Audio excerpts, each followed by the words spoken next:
Hi, I'm Linda Aman, and I'm redoing my studio, and I thought that we would do a concrete stained floor, and after it got the main things in, I found out I wanted to do some detailing to it. So actually today what I'm using is a number of different brushes and different tools, and I've kind of figured out what I want, because what I want to do is all of the things that happened with the paint, or the stain actually, that go into the concrete and then the underneath concrete look, I want to accent those areas that I want to pull out as cracks and paint in the shadows of the lights and the darks against them.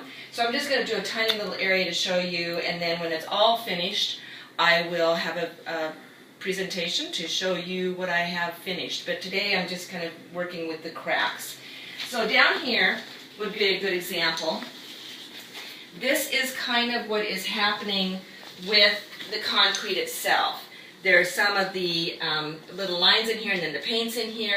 And so I'm going to come back and accent one of these lines in here to make it a crack, and then soften the side and also have it be where it would be the light and darks so you can see the shadow of. And then later, another step at the end of the day, I'll come back in and put touches of metallic gold gesso so that it will just give a little bit of a shimmer to it when it gets glossed over with the finish.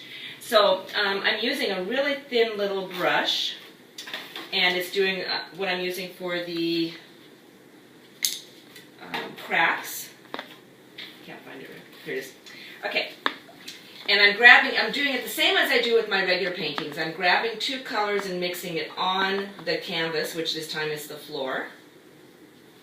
And I'm going to find a spot that I want to accent. I'm going to accent this line right here, because I think this is really interesting, all of this stuff in here. And I've been working on this for a little while. So I'm just going to take this fine detail brush. And it's actually a brush that's used for detailing cars. So it will give you a nice thin line. I'm going to get a little darker on here.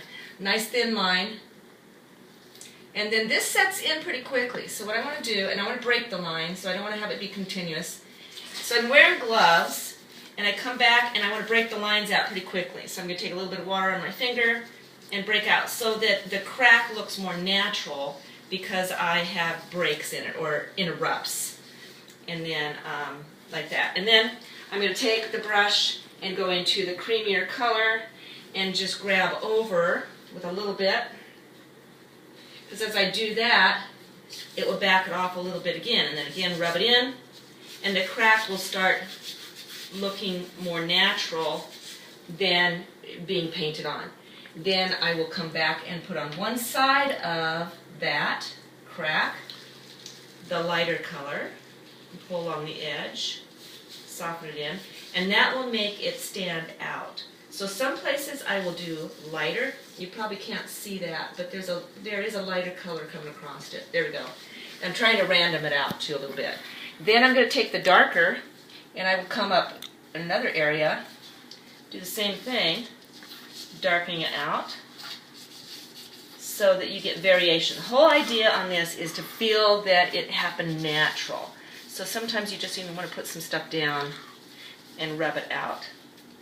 And then I'm just going to do one more little thing. Later I'll show you some more things I did. But see, I'm just going to do a little wiggle in there, grab it out. See how I just fingered it down, and that gives another crack in there. So that